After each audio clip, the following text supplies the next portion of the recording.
I never thought I'd be the kind of man to buy someone. But there she was, standing beneath the cracked depot awning, nothing but dust and shame hanging off her bones. Her hands were bound in front of her, rope frayed and soaked with sweat. And, over her head, a burlap sack, loose enough for breathing, tight enough to remind her she wasn't meant to be seen. The auctioneer barely raised his voice. "1 crate A pinto beans and a broken butter churn, folks. Comes with the girl if you want her." Nobody moved. Not a soul. Even the sheriff kept chewing the end of a matchstick, squinting at the far ridge like the whole thing had nothing to do with him. I stepped forward. No words. Just held up the coin, silver, scarred at the edges, but still whole. "Sold," the man mumbled, spitting to the side. They didn't even unbind her hands. Just shoved her forward. She stumbled once, caught herself, and stood still. I noticed her shoulders. Stronger than they looked. She didn't cry. She didn't even flinch. She walked beside me the whole ride back. 20 miles of wind and silence. I didn't offer the saddle. Gave her a blanket instead, tossed it over the mule's back. The sun kept to our left the whole way, low and watching, like it was waiting to see what I'd do with her. When we reached the ranch, the sky had turned. The color of spilled coal. The wind kept pushing against the porch like it wanted in. I dismounted first, let her climb down slow. She hesitated when I opened the door. Just a second. Then stepped inside. The house wasn't much. 2 rooms. A fireplace that needed coaxing. Rocking chair near the window, never used. My late wife had brought it, hoping for children we never had. It stayed untouched since the funeral. "You can stay in the spare room," I said, my voice hoarse from disuse. "If you want." She didn't answer. Just walked in like a shadow moving across the floorboards. She didn't take the sack off, not even to drink water from the tin I left on the table. That night, I heard the rope creak once in the next room. As she lay down, the fireplace in the main room burned low. I didn't stoke it. I sat in the chair across from it, hands resting on my knees, staring at the ember glow. A single gust of wind slipped through the cracks in the window frame, whistling. Like a woman's voice, drawn thin and lost. Her name hadn't been spoken. Not by the auctioneer. Not by her. The sack stayed on all through the night. And in the quiet that followed, I realized I didn't need her name. Not yet. What she needed was not to be asked. Asterisk, asterisk, she didn't speak for 6 days. Not a word. Not even when I passed her a tin plate of beans or refilled her water canteen. She kept the sack over her head, and somehow, that became a kind of language between us. What went unspoken carried more weight than anything we could have said. She swept the porch each morning with the same rhythm. Dust. Pause. Sweep again. She'd found the old straw broom behind the barn, worn down to its ribs. I never asked her to clean. She just did it. As if being useful made her safer. I caught glimpses of her face once or twice when the cloth shifted in the wind. Bruises yellowed across her cheek like the last light of autumn. Her lip had once been split. Healed, but not without a scar. She caught me looking once. Turned away and pulled the sack tighter. That night the rain came in. Not soft rain. Not gentle. Or romantic. It crashed down like it meant to split the mesa in two. Thunder rolled through the canyons, and the old rafters groaned above our heads. I lit the lamp, trimmed the wick, and sat in the rocker, staring out at the black hills. My hands felt heavier than usual. The ache in my right shoulder had crept up again. The one from the bullet I never dug out. I heard the creak of her door, then her footsteps. Bare feet across cold floorboards. She stopped behind me. Didn't speak. I didn't turn, but I knew she was looking out the window, too, at the storm slicing across the ridgeline. I could feel the air shift behind me, could almost hear her heartbeat through the silence. That kind of stillness, the kind that comes only when 2 people are too tired to lie. She said nothing, but when I caught sight of her in the firelight, the sack was gone. Her hair was uneven, hacked at with a knife, but long enough to frame her jaw. She looked older than she was, or maybe just worn in. There were marks on her neck, thin and dark, like memories that didn't fade. Her eyes met mine for a second, just long enough. Then she turned and walked back to her room. That same night, I went out to the cottonwood tree near the barn.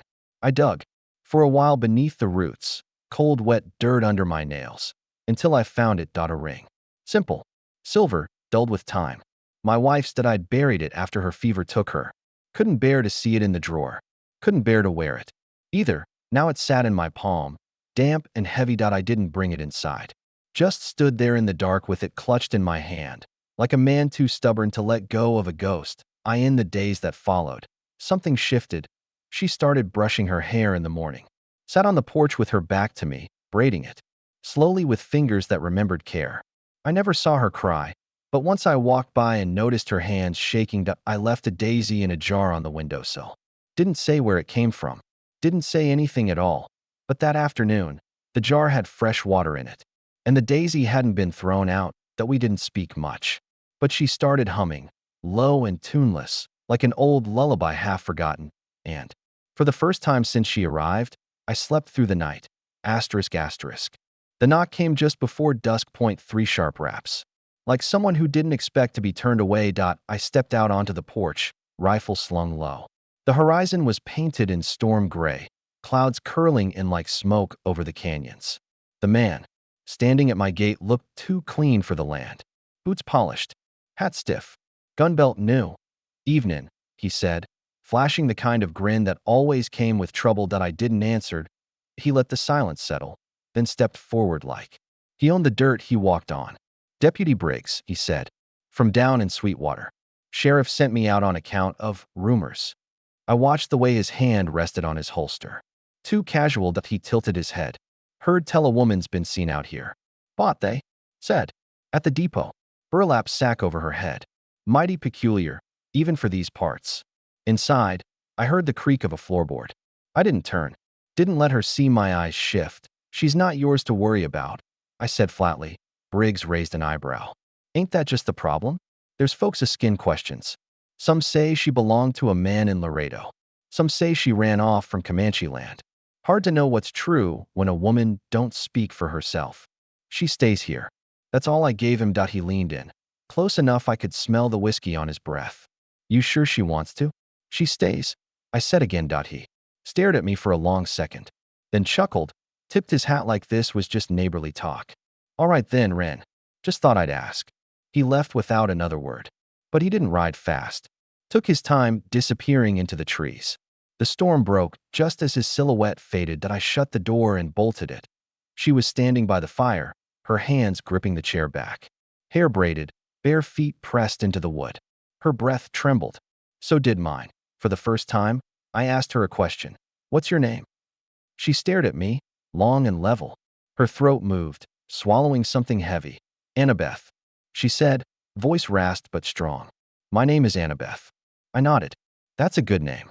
I walked to the kitchen shelf and pulled out a plate. The last slice of coffee cake sat there, something I'd made 2 weeks back, hadn't had the stomach to finish. I handed it to her. She looked down at it, then up at me. Her lip twitched, not quite a smile. Not yet. We sat by the hearth that night, not speaking, just listening to the wind roll in off the mesas. She placed the empty plate gently on the table like it was something precious. And for the first time, she didn't flinch when our hands brushed. The fire cracked, brightening the shadows on her face. She looked different in that light, no longer someone broken, but someone still holding on. I watched the storm sweep across the land outside. Watched the rain crawl down the windows. Then looked back at her. "Thank you," she said, so quiet it might have been the firewood speaking, and I understood. Not what she'd been through. Not fully, but I understood what it meant to say your name out loud after the world's tried to erase it. Asterisk asterisk. The days after she said her name moved slow, like molasses thickened by the cold. Annabeth started to make herself part of the place, not just inside it. She'd stand by the corral fence at sunrise, watching the horses breathe out clouds of steam. She swept the barn, mended the old blankets without asking. Even started leaving a mug of chicory near my tool shed every morning. That I noticed little things. The way her braid was tighter now. The way she moved with more quiet certainty, as if claiming space that used to frighten her. One morning, I found her looking at my rifle where it leaned by the door. "You know how to use that?"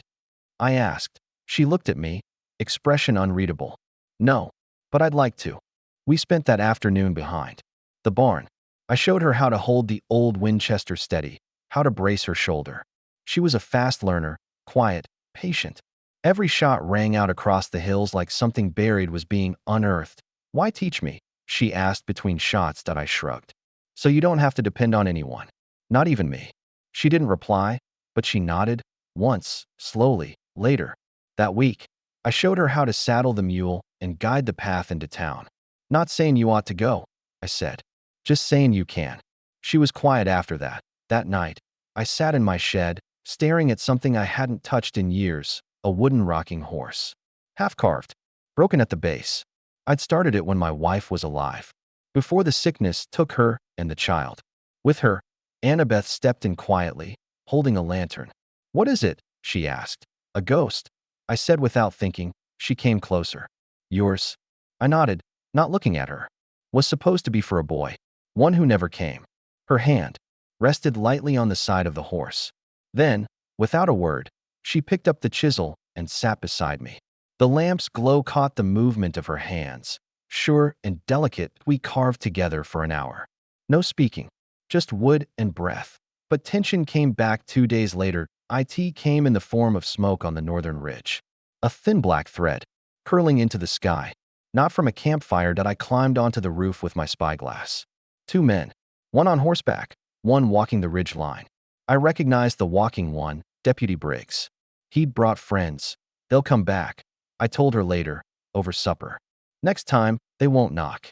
She stared into her stew. You think they'll try to take me? Maybe. Maybe they just want trouble. She set her spoon down. Then we should be ready. We spent that evening boarding the windows and reinforcing the door. She tied knots with steady hands. I hammered in silence. We moved like we'd done this before, maybe not together, but in different lives that shared the same rhythm. That night, she surprised me that I walked in from the barn and found something. Hanging on the clothesline by the hearth, soft, white, with frayed lace around the collar that a wedding dress. It looked handmade. Worn, but kept safe. I aired it out, she said from behind me. Didn't mean nothing by it. Just hadn't seen it in a while. I looked at her long and quiet. You expectin' something? She looked down, then shook her head. I'm not a skin.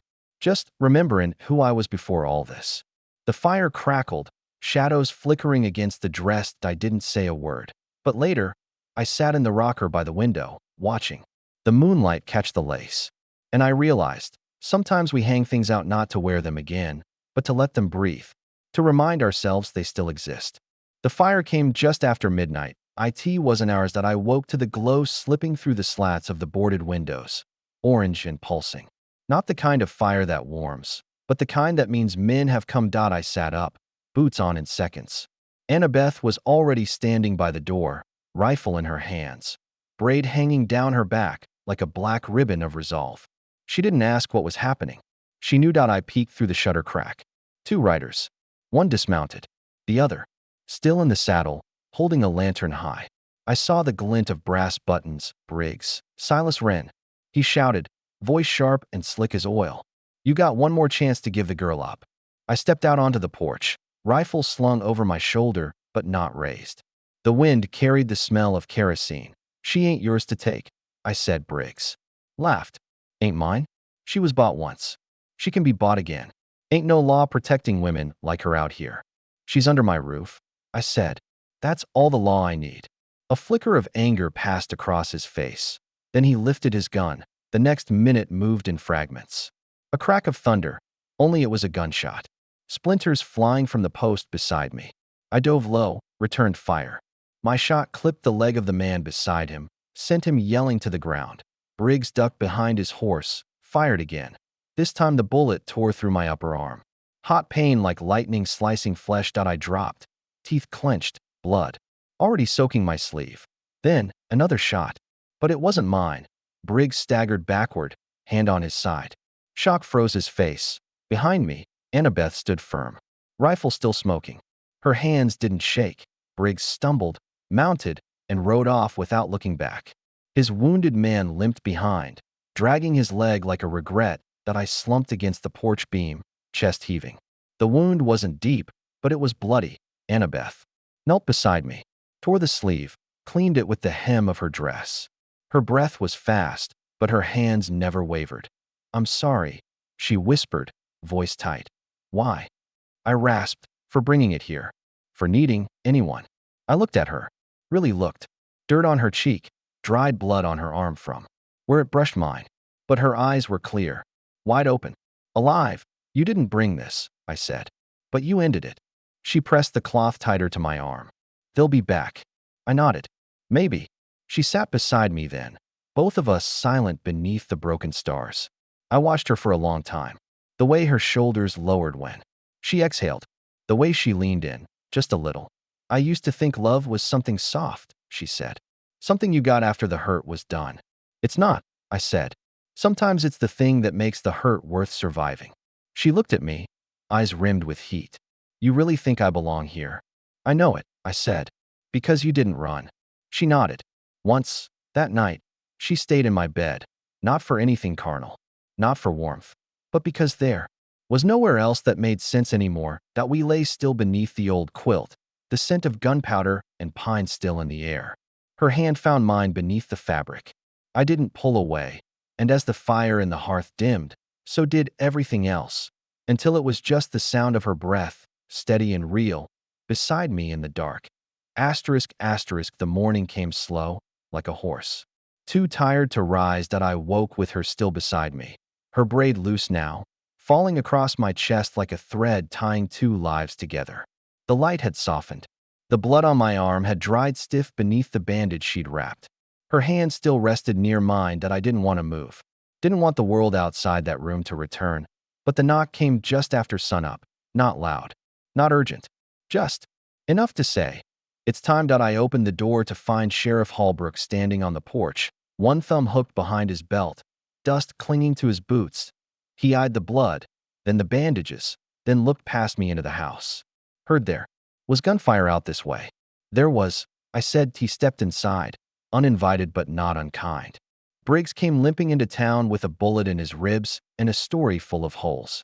Claimed you ambushed him. I let the silence speak for itself. The sheriff looked down at the boot-scuffed floorboards, then nodded toward the hearth. Mind if I sit? I gestured to the rocker. He eased into it, groaning like the wood remembered every age he ever lived. Did she shoot him? I didn't answer. He looked at me again. That a wedding dress I saw on the line? I held his gaze. Soon, as she said her name, Sheriff. That was enough. Holbrook breathed in slow. Law's a funny thing out here, Wren. Some call it justice, some call it timing. He stood. But truth is, you did what a man should. You didn't let her go. He tipped his hat toward the hallway, where Annabeth stood watching, wrapped in my old flannel coat. She looks steadier now, like she's on her own 2 feet. She is, I said. He gave a small nod. Well then, I'll file it under self-defense. As he turned to leave, he paused at the threshold. Folks'll talk. They always do. He smiled. But they won't say it to your face. After he left, I found Annabeth in the kitchen. She was holding a mug of coffee, mine, chipped at the rim. She ran her thumb across the handle. You really mean to marry me? She asked, not looking up. I already did, I said. Just didn't tell anyone. Her lips curved. Not quite a smile, more like the memory of one. No preacher. No need. Not for the truth. Later that week, we rode into town together. She wore her shawl pulled tight, not for shame, but for strength. Her braid was pinned back neat, the dress plain and clean. She sat tall in the saddle beside me, and every set of eyes on Main Street watched us ride by. But no one spoke. The mercantile. I dismounted and helped her down. She stepped lightly onto the wooden planks, then looked at me. You sure? She whispered. I've never been more. We didn't have a ceremony. Didn't need a crowd. Just a quiet moment on the church steps where we promised, without saying it, that this was where the pain stopped. Back at the ranch, the rocking chair creaked softly as we sat on the porch side by side. The cottonwood leaves whispered overhead. Her head leaned gently against my shoulder. Inside, the rifle rested by the door, untouched. The flower jar still sat on the windowsill. Same daisy, now wilting, petals curling like paper. I didn't replace it. Not yet. That night, we shared the bed again. No fire needed. The warmth came from something else now. Something built slow, like a fence dug deep and honest. That we didn't say I love you, that we didn't need to. She stayed, and so did I.